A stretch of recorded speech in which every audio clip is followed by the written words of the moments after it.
So welcome everybody to another segment of Straight No Chaser Talk. We got my man Ken Brown in the building, Derek Anderson. You know, we're here to chop it up, talk some sports with you, sports for the fans, with the fans. But before we get into it, you know how we do. You got your favorite libation, you got your shot, you got your drink. Raise them up, and let's get into it. Straight No Chaser. Yes, sir. So let me just share a story. So I went to Thornridge class in 1989, Thornridge plays King downstate in the Elite Eight tournament. Now I wish my good friend Frank McDaniel was on the line. He's supposed to be joining us, but we finally got Big Frank to admit that they were intimidated and nervous playing that King team with Jamie Brandon, Johnny Selby, Marsha Reed. That group. Frank finally came out and admitted that they were nervous and intimidated. They got rocked. I mean, they got rocked coming out the tunnel. Franklin said, man, they looked in the tunnel, was like, oh man, they about to give us these buckets, about to give us these business. You'd have thought they had wooden knees where those knees was knocking. But Frank, finally about a week and a half, 2 weeks ago, who would have known that this is the precursor to this conversation? But about a week and a half ago, we got Frank to admit it on the phone with a couple of us that King intimidated them, and that they were a little spooked in the state championship game. I'm sorry, not state championship, in the state championship tournament, playing King in '89. So, and everybody's looking for the rematch in 1990, and that was the year that Thornridge was upset by Tom Kleinschmidt and the Gordon Tech team. Tom Kleinschmidt, Gillespie, Jason Bay, that group. So, but yeah, if you play basketball, you got a King story. Well. All right. I see you, D. So we have Frank McDaniel and we have Derek Anderson. And we just talked about Frank McDaniel as we were talking about Coach Sonny Landon Cox, Coach Landon Sonny Cox passing here in Chicago and what that meant to the King basketball program, but then also the landscape of Chicago basketball in and of itself. So we have joining us Frank McDaniel, class of 1989, Thornridge High School. Frank McDaniel. Now, we did talk a little bit about that King matchup. Oh, there's Tanya. We did talk a little bit about that King matchup, Thornridge versus King, 1989 state tournament. Frank, give it to us. What were your thoughts on the matchup with King High School? I already know, but for those at home and for those that have been wondering, going on almost 30 years now, shed some light on that matchup with King versus Thornridge. Unmute yourself, Frank.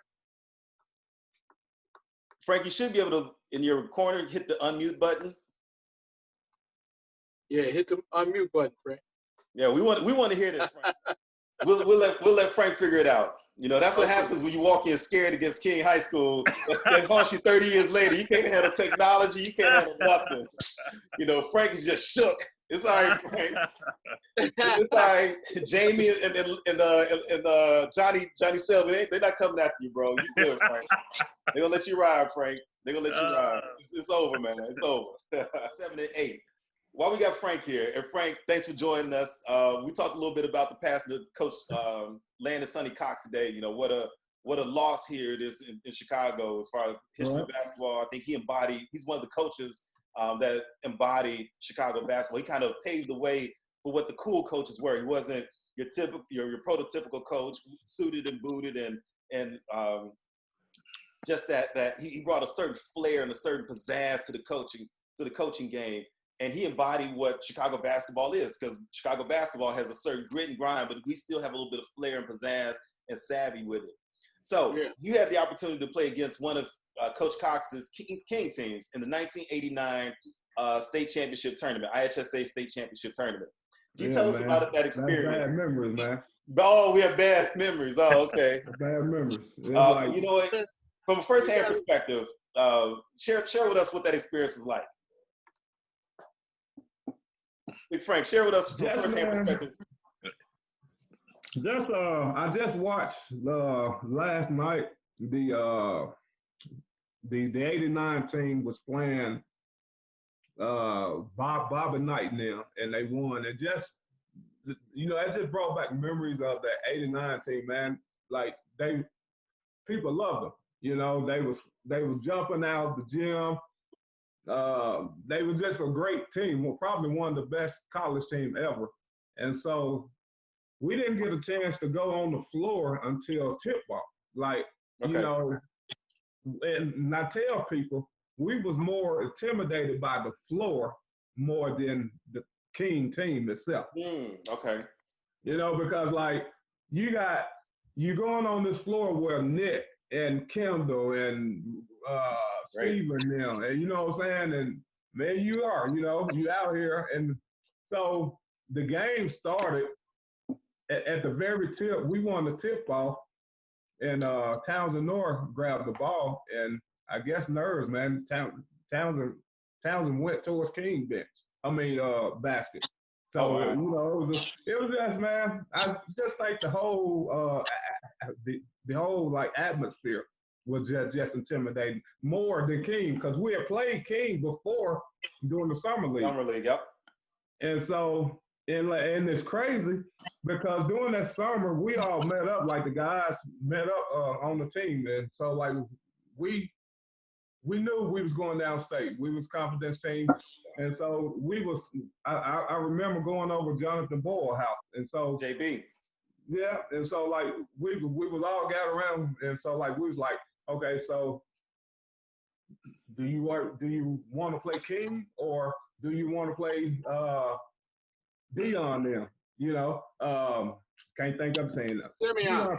Brandon Simeon. Yeah, right. And so we all said King because we played Simeon too during the summer league. And Dion, you know, me dunked on Patrick Porter, and so it was like, damn, man, okay.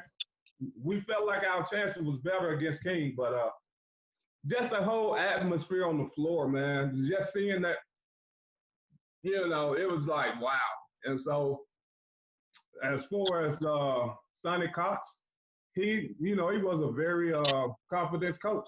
He kind of reminded me of Coach Hill, man. I mean, Rocky Hill. Same. Yeah. Both of them had that fresh, wet Jerry Curl look. And, you know, they used to wear the suits, and they would go, you know, they was hard, man, on their players, but you know what I'm saying, they also loved all their players though. So, you know. So let me ask you this real quick. Let me ask you real quick, Frank. Yeah. Just take us through real quick. You're walking through the tunnel, about to step on the floor. What was going through your head in particular? Do you remember? Okay. We was waiting on the other team that had just played to like we was waiting to go out there. And okay, so listen, you know, Jamie Brandon and Johnny Selvey was being recruited by them. So they had that big fancy room and the dressing room. Yep. And our locker room was the same side of the closet. So that's the first thing. But we was waiting to go on the floor, and Reggie, the game prior, went off. He had like 20 points. He like killed Gordon Tech. So we was waiting to go out there. King comes walking up behind us. And so they started talking trash to Reggie. And that right there, Reggie was gone. Like Reggie was through. You know, they like scared him. So it was just, man, just ready to play. But it was like I said, I tell to this day, we was more intimidated by the floor rather than King, though. By the nostalgia and the history and everything, the lore that went with the floor. Right. So I'm gonna also say this too. I don't know if anybody else has noticed this, but Frank is he is one of those guys that wants to be like Mike. Because did you hear him dry snitch on Reggie? Did you hear him put Reggie out there like, Reggie was scared. You ain't had to tell on Ward like that, I know bro. Townsend went to the wrong bench. That's all right. Like Mike. I know Big Red. Like Mike. Man, I'm gonna go further with it. Listen, I'm gonna go on with it. Well, you know what, it happens. Teammates get into it all the time. All the time. You know, some of the best battles are in practice. You know, that's what to me it always made the game easier. Right. You know, that's what you know, you have your battles in practice. And also these are the things that you look back on, you know, you can laugh at, but this is the brotherhood that when you leave that locker room, you know, you can have these conversations and it's not personal. It's the heat of the Right. moment. It's the battle. Right.